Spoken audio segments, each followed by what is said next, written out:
اللہ نے ایوب علیہ السلام کا تذکرہ کیا، وَأَيُّوبَ إِذْ نَادَى رَبَّهُ أَنِّي مَسَّنِيَ الضُّرُّ۔ حضرت ایوب علیہ السلام بہت طویل عرصے بیمار رہے ہیں، بہت شدید تکلیف میں۔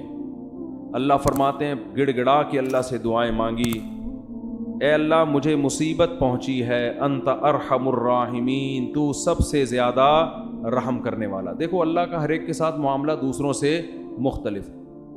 اگر یہ بیماریاں، ٹینشنیں، پریشانیاں اللہ کے عذاب ہوتے تو پیغمبروں کو ملتے ہی ہے۔ حضرت ایوب کی تو زندگی کا بہت بڑا حصہ کس میں گزر گیا؟ بیماری میں، اور اسی بیماری میں آپ کے بچے بھی آپ سے، بچوں کی بھی موت ہو گئی۔ تو اللہ فرماتے ہیں آتیناہ اہلہ، ہم نے ایوب کو جب شفا دی تو ان کے گھر والے بھی ان کو دے دیے، اور اس جیسا اور بھی ہم نے ان کا خاندان بڑھا دیا۔ اس سے یہ بھی پتہ چلتا ہے بھائی فیملی اللہ کی بہت بڑی، بولو نا، نعمت۔ پیغمبر کو کیا ضرورت بیوی بچوں کی، تو اللہ سے ان کا اتنا گہرا تعلق، لیکن اللہ نعمت کے طور پہ بیان کر رہا ہے۔ اب اس کی تفسیر میں علماء کا اختلاف ہوا ہے کہ اس کا مطلب کیا ہے، یا تو وہ مر گئے تھے اللہ نے زندہ کر دیا، یا اور کوئی دوسرا خاندان بڑا دے دیا، اولاد میں خوب اللہ نے ان کے برکت دے دی۔ تو قرآن سے پتہ چلتا ہے کہ بڑا خاندان، زیادہ بچے، یہ اللہ کی طرف سے آزمائش نہیں ہے بلکہ اللہ کی طرف سے نعمت ہے۔ یہ پیغمبروں کو آزمائشوں کے بعد ملی ہیں یہ چیزیں نعمت کے طور پر۔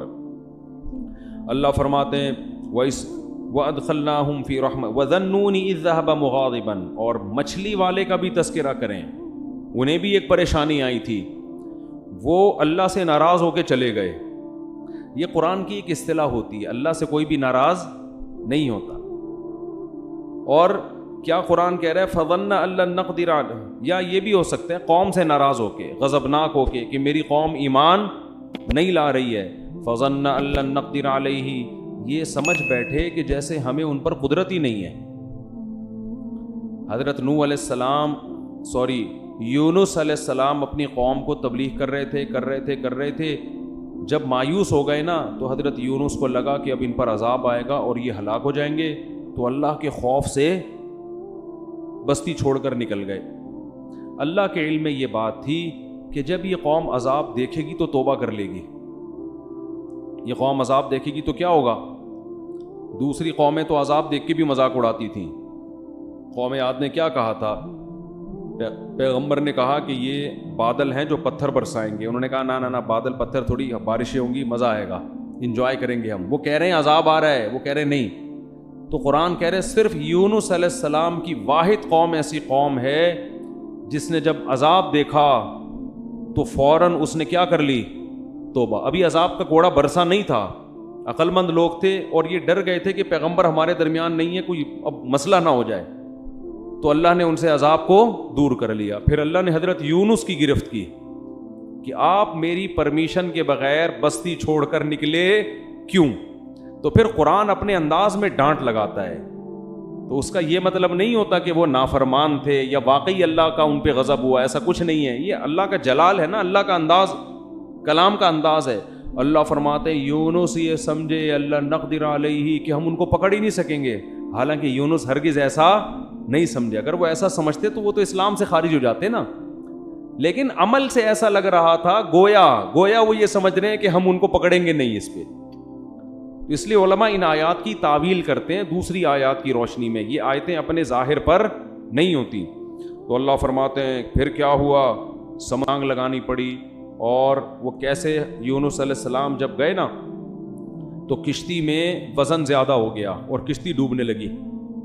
تو وہاں لوگوں نے کہا کہ کوئی شخص ہم میں ایسا ہے، کوئی غلام اپنے مولا کی پرمیشن کے بغیر بھاگا ہے، تو قرآن اندازی ہوگی، جس کا نام آیا اس کو سمندر میں چھلانگ لگانی پڑے گی تاکہ دوسرے لوگ بچ جائیں۔ تو نام کس کا آیا؟ یونس علیہ السلام۔ کیا آزمائش ہے یار، ساری زندگی تبلیغ کی ہے بھائی۔ یعنی میں آج کل دینداروں کی بات کر رہا ہوں کہ جو نماز پڑھتے ہیں، روزہ رکھتے ہیں، کہتے ہیں یار ہم تو اتنے نیک لوگ ہیں، نہ کبھی۔ پرسوں کیا ہوا میں آپ کو دلچسپ واقعہ سناؤں۔ میں کسی کام سے صدر کی طرف رات کو جا رہا ہوں 2 بجے، راستے میں ہوٹل میں ہم نے کہا کہ چلو کھانا کھاتے ہیں، بھوک بہت سخت لگ رہی تھی، کھانا نہیں کھایا ہوا تھا۔ تو ہوٹل میں جب میں بیٹھا تو ایک صاحب آئے، گھنٹہ انتظار کیا نا میرا انہوں نے کہ یار آپ کھانا کھاؤ تو میں نے آپ سے ایک سوال پوچھنا، اور بڑی عقیدت میں نے کہا چلو بیچارے اتنی دیر سے بیٹھے ہوئے ہیں، کھانا ہم نے تسلی سے کھایا، آ کے مجھ سے ملے، السلام علیکم۔ وعلیکم السلام، خیریت سے ہیں جی؟ الحمدللہ۔ بڑی خوشی ہوئی، میں نے کہا ماشاء اللہ۔ کہتے ہیں ایک سوال پوچھنا ہے آپ سے، یہ کوئی غیبت کی بات نہیں ہے، نہ کوئی اس میں ٹینشن کی بات ہے۔ مجھے کہنے لگے کہ میں ساری زندگی ایمانداری سے میں نے ملازمت کی ہے، کبھی کسی کا 1 روپیہ نہیں دبایا، لیکن میرے پاس اتنی غربت ہے کہ میرے پاس گھر جانے کا کرایہ بھی نہیں ہے، تو یہ ایماندار لوگوں کے ساتھ ایسا کیوں ہوتا ہے؟ اور مجھے اس سوال کا صحیح جواب چاہیے۔ میں نے کہا بھائی بعض دفعہ ہوتا ہے، اللہ کی طرف سے آزمائش ہوتی ہے، عموماً تو ایسا نہیں ہوتا، ایماندار لوگوں کے مال میں اللہ برکت دیتا ہے، لیکن کبھی کبھار اللہ کی طرف سے آزمائش بھی آتی ہے اور بے ایمان لوگ ترقی بھی کر جاتے ہیں۔ پھر میں نے مثال دی سابق صدر کی، میں نے کہا ایمانداری کا عالمی ریکارڈ قائم کیا ہے، مگر آپ دیکھو پیسہ ہے کہ آیا ہی چلا جا رہا ہے، آئے پوری اسٹیل میں 1 چمچ اسٹیل کا کھا سکتے ہیں آپ؟ ہے بھائی 1 چمچ ہم اسٹیل کا چبا نہیں سکتے، اور بعض لوگ پوری اسٹیل ملے کھا گئے۔ تو میں نے کہا دیکھو یہ تو اللہ کی طرف سے۔ مجھے کہتے ہیں جواب درست نہیں ہے،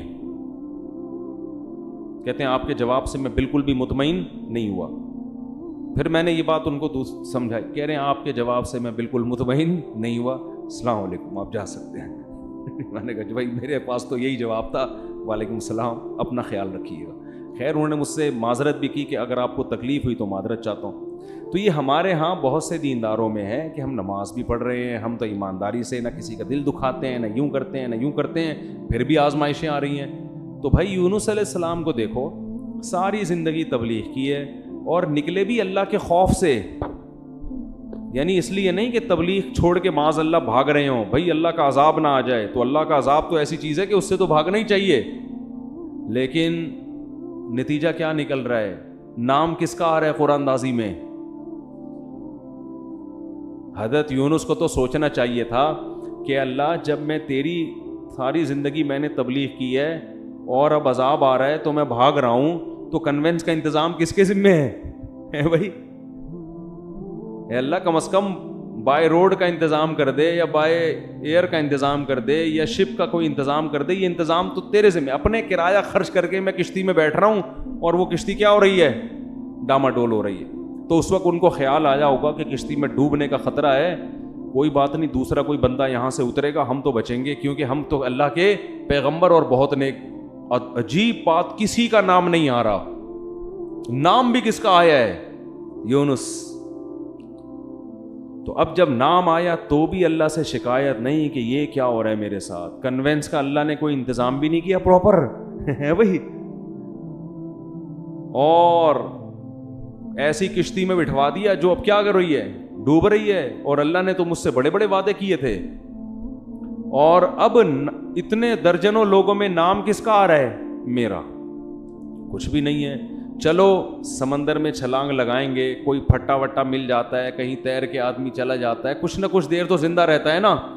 ادھر سمندر میں چھلانگ لگائی اور مچھلی منہ کھول کے کھڑی ہوئی ہے، لے بھائی مچھلی کے پیٹ میں، لیکن ایک حرف شکایت کا نہیں آ رہا۔ قرآن ہمیں یہ سب کیوں بتاتا ہے؟ اللہ سے اچھا گمان رکھو، ہر غلطی اپنے کھاتے میں ڈالو، ہر غلطی نہیں بھی ہو تو بولو میں غلط ہوں۔ ہر غلطی کس کے کھاتے میں؟ بھائی میں ہی غلط ہوں۔ مجھے یاد ایک دفعہ ہم جب چھوٹے بچے تھے نا، اس وقت تبلیغ والوں میں بڑا جوش ہوتا تھا، اب بھی ہے لیکن وہ والا جوش رہا نہیں ہے، وہ بڑا جوش ہوتا تھا بھائی۔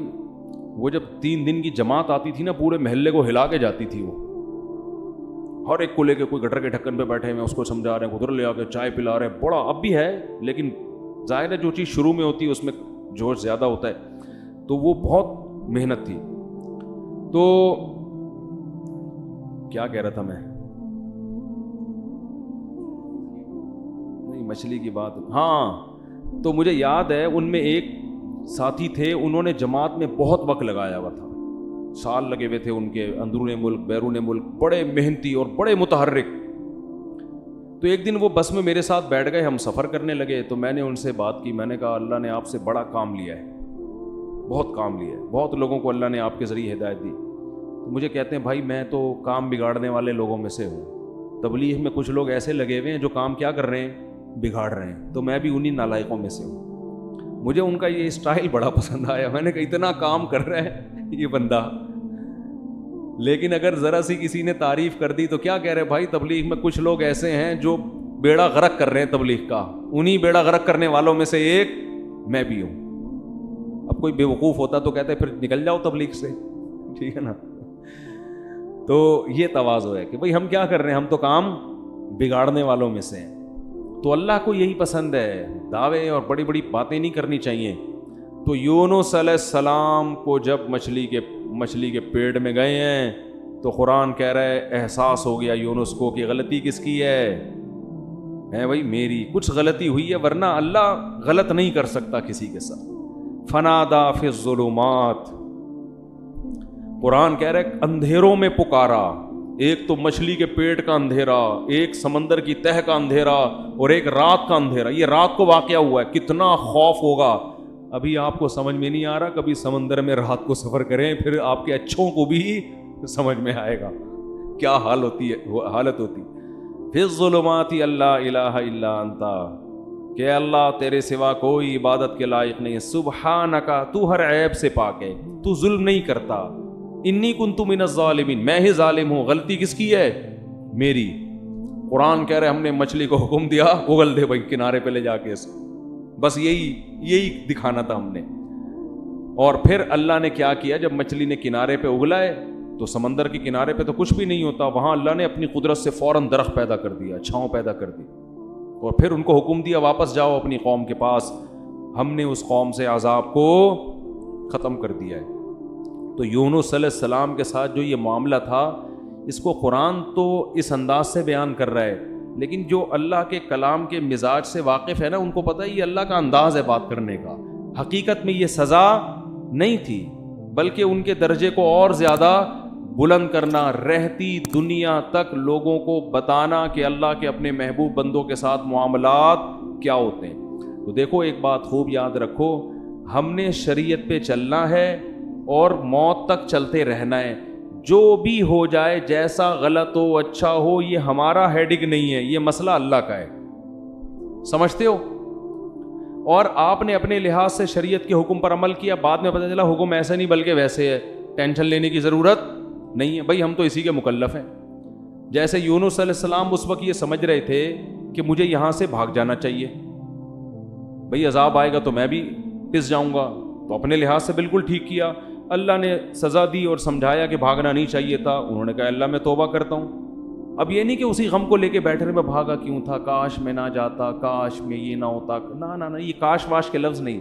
علماء کہتے ہیں اگر آپ سے غلطی بھی ہو جائے، جب توبہ کر لی نا، اس غلطی کو ہمیشہ سے اپنی ڈکشنری سے نکال دو، پھر یہ پاگلوں کی طرح سوچنا کاش یہ نہ کرتا، ہائے ہائے یہ نہ کرتا، یہ پاگل اور وہمی ہونے کی علامت۔ غلط ہو صحیح ہو، جو آپ کے سمجھ میں آ رہا تھا آپ نے اس وقت کیا۔ غزوہ احد میں دیکھو نا، 70 حضرات شہید ہو گئے، تو یہ نہیں کہ صحابہ بیٹھ کے بار بار یہ سوچ کاش ہم مدینہ سے باہر نہ نکلتے، کاش مدینہ کے اندر رہتے، اس نے یہ بولا تھا، انہوں نے بولا تھا مدینہ سے باہر جاؤ، انہوں نے مروایا ہے، اس نے یوں کروایا ہے، یہ کروایا۔ قرآن کیا کہہ رہا ہے، فَإِذَا عَزَمْتَ فَتَوَكَّلْ عَلَى اللَّهِ، بھائی سوچ سمجھ کے ایک رائے قائم کی، اللہ پہ چھوڑ دو بس۔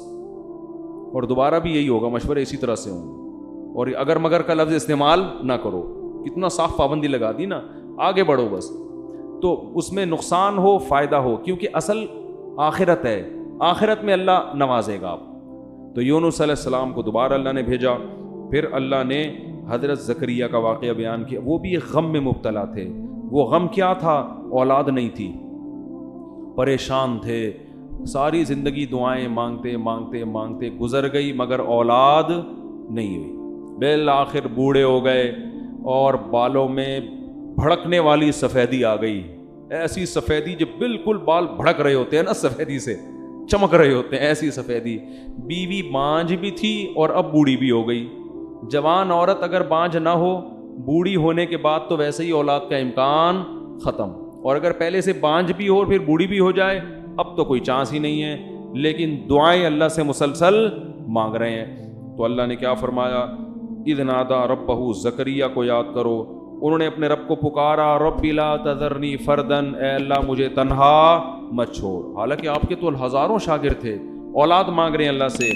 وَأَنْتَ خَيْرُ الْوَارِثِينَ، اے اللہ تو سب سے بہتر وارث ہے. فَاسْتَجَبْنَا لَهُ، اللہ فرماتے ہم نے ان کی دعا کو قبول کیا.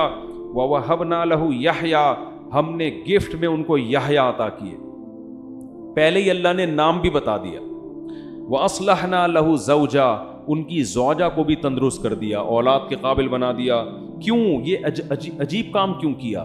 اس لیے کانوا یسارعون فی الخیرات، فرمایا یہ خاندان ایسا تھا کہ یہ نیکی کے کاموں میں ایک دوسرے سے آگے بڑھنے کی فکر میں لگے رہتے تھے.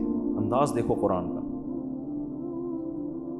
ہمارے خاندانوں میں کیا ہے؟ پیسہ کمانے میں ایک دوسرے سے اسپیڈ، ہر آدمی کوشش کر رہا ہے میری اسپیڈ اس سے کیا ہو جائے، صحت میں میری اسپیڈ اس سے زیادہ. جم میں جب جاتے ہیں تو ایک دوسرے کے ڈولے دیکھ کے کہتے ہیں کہ میرے اس سے، وہ جو ٹریننگ دینے والا ہوتا ہے اس سے کہتے ہیں، اشارہ کر کہتے ہیں اس سے ڈبل ہونا چاہوں، ڈبل 1-2 مہینے بعد مجھے اس سے ڈبل کر دو. کسی کی فٹنس دیکھ کے کہتے ہیں کہ اس کی کمر نظر تو آ رہی ہے، میری ایسی ہونی چاہیے کہ CID والے بھی تلاش کریں تو ان کو نہ ملے.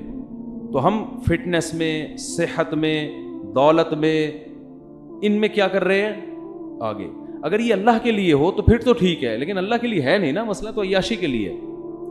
تو اللہ فرماتے ہیں زکریا، ان کی زوجہ اور یہ جو خاندان تھا، یہ نیکیوں میں، خیر کے کاموں میں ایک دوسرے سے آگے بڑھنے کی کوشش کرتے رہتے. حضرت شیخ الحدیث مولانا زکریا رحمۃ اللہ علیہ نے اپنی آپ بیتی میں لکھا ہے کہ ہمارے گھر میں اتنی عبادت کا ماحول ہے کہ ہماری بیٹیاں، بہویں تلاوت میں ایک دوسرے سے مقابلہ کر رہی ہوتی ہیں.